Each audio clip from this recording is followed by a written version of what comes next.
அதற்காக தெரிவு செய்யப்படுகின்ற மக்கள் பிரதிநிதிகளால் மேற்கொள்ளப்படுகின்ற ஆட்சி மக்கள் ஆட்சி அல்லது ஜனநாயக ஆட்சி என்று சொன்னவர் ஆபிரகாம் லிங்கன். இவர் அமெரிக்காவின் ஜனாதிபதியாக பதவியேற்று ஒரு நிகழ்வில் உரையாற்றி கொண்டிருந்த பொழுது இவரை அவமானப்படுத்த வேண்டும் என்ற நோக்குடன் ஒரு எதிர்க்கட்சி உறுப்பினர் எழுந்து, ஆபிரகாம் லிங்கனே, நான் என் காலில் அணிந்திருக்கின்ற காலணி உங்களுடைய தந்தையார் தைத்து தந்தது என்று சொன்னார். அதற்கு ஆபிரகாம் லிங்கன், நண்பரே, என்னுடைய தந்தையார் இறந்து பல ஆண்டுகள் ஆகிவிட்டன. ஆனால் இன்றும் அந்த காலணியை நீங்கள் அணிந்திருக்கின்றீர்கள் என்றால் என்னுடைய தந்தையாருடைய உழைப்பின் உயர்வும் அவருடைய தொழில் திறமையும் எவ்வளவு உன்னதமானது என்பதனை உணர்ந்து கொள்ள முடிகின்றது. எனவே உங்களுடைய காலணி இனிமேலும் பழுதாகமாக இருந்தால் என்னிடம் கொண்டு வந்து தாருங்கள், நான் அதனை தைத்து தருகின்றேன். ஏனென்றால் எனக்கு காலணி தைக்கவும் தெரியும், நாட்டை ஆளவும் தெரியும் என்று கூறி அந்த எதிர்க்கட்சி உறுப்பினர் வார்த்தைகளுக்கு தன் சொல் வேட்டுக்களால் பதில் அளித்தார்.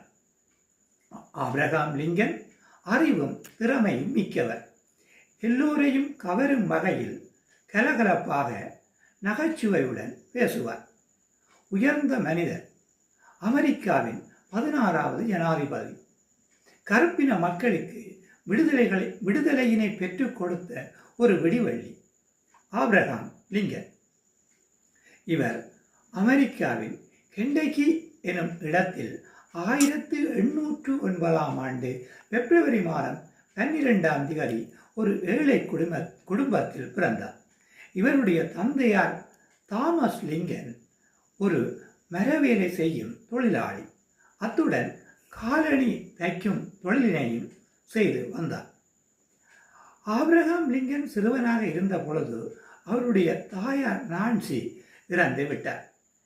இதனால் இவருடைய தந்தையார் சில ஆண்டுகளின் பின் சாரா என்கின்ற ஒரு விதவை பெண்ணை மறுமணம் செய்து கொண்டார்.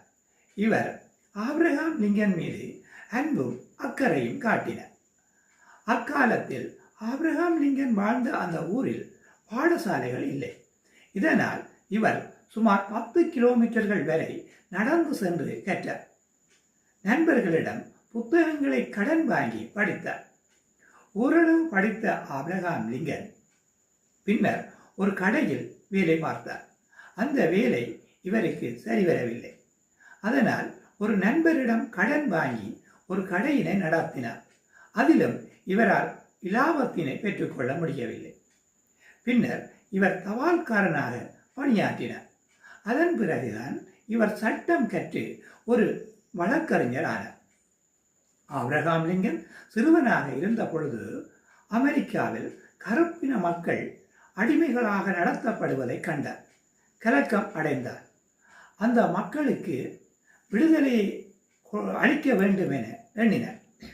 தனது 25வது வயதில் அரசியலில் பிரவேசித்த ஆபிரகாம் லிங்கன் இலினோ சட்டமன்ற தேர்தலில் போட்டியிட்டு வெற்றி பெற்றார். தொடர்ந்து சில ஆண்டுகளின் பின் செனட் சபை தேர்தலிலும் போட்டியிட்டு வெற்றி பெற்றார். 1960ஆம் ஆண்டு அமெரிக்காவில் நடைபெற்ற ஜனாதிபதி தேர்தலில் வெற்றி பெற்று அந்நாட்டினுடைய 16வது ஜனாதிபதியாக பதவியேற்றார். இதனை அடுத்து சுமார் 2 வருடங்களின் பின் அமெரிக்காவில் கருப்பின மக்களுக்கு விடுதலையை அளித்தார். இறைவனால் படைக்கப்பட்ட எல்லா மனிதர்களும் சமமாக வாழ வேண்டும் என இவர் விரும்பினார். இதனால் கருப்பின மக்களுக்கு விடுதலையை வழங்கியதுடன் அமெரிக்காவில் இனி அடிமை நிலை இருக்கக்கூடாது என்ற நிலையிலும் இவர் இருந்தார். இதற்கான தீர்மானத்தை அங்கு பெரும்பான்மை வாக்குகளுடன் நிறைவேற்றினார். இதனால் அமெரிக்காவில் கருப்பின மக்கள் விடுதலை பெற்றனர். அவர்கள் சுதந்திர காற்றை சுவாசித்தனர். இவ்வேளை இவர்களை அடிமைப்படுத்தி இருந்த ஒரு சமூகத்தினர் இவர்களுக்கு சுதந்திரம் வழங்கிய சமூகத்தினர் மீது ஒரு போரினை தொடுத்தனர். இது அமெரிக்காவில் ஒரு உள்நாட்டு போராக வெடித்தது. இதனை ஆபிரகாம் லிங்கன் மிக திறமையாக வெற்றி கொண்டார். இதன் காரணமாக அமெரிக்காவில் கருப்பின மக்கள் அடிமை விலங்கிலிருந்து விடுதலை பெற்று சுதந்திரம் பெற்றனர். இன்றும் அமெரிக்காவில் கருப்பின மக்கள் ஜனாதிபதி உட்பட பல உயர் பதவிகளை வகிப்பதற்கு ஆபிரகாம் லிங்கனே காரணமாக அமைந்தார். தொடர்ந்து 1864 ஆண்டு நடைபெற்ற தேர்தலிலும் இவர் வெற்றி பெற்று 2வது தடவையாகவும் ஜனாதிபதியாக தெரிவு செய்யப்பட்டார். ஆனால் அந்த பதவிக்காலம் நிறைவுற முன்னரே இவர் சுட்டு கொலை செய்யப்பட்டார். 1865 ஆண்டு சித்திரை மாதம் 14ஆம் தேதி தனது மனைவியுடன் ஒரு நாடகத்தை பார்த்து கொண்டிருந்த பொழுது ஒரு நடிகனால் சுடப்பட்டார். அங்கு காயமடைந்த இவர் மருத்துவமனையில் சேர்க்கப்பட்டார். எனினும் அவருக்கு மேற்கொள்ளப்பட்ட சிகிச்சை பலனின்றி மறுநாள் 15ஆம் தேதி ஆபிரகாம் லிங்கன் காலமானார். ஆபிரகாம் லிங்கன் காலமானாலும் அவரது பெயர் இன்றும் பேசப்படுவதற்கு காரணம் அவர் அந்நாட்டில் வாழ்ந்த கருப்பின மக்களுக்கு விடுதலையை பெற்றுக் கொடுத்தமையே ஆகும். எனவே இவரும் ஒரு சாதிக்க பிறந்த மனிதர் என்பது உண்மை. நன்றி.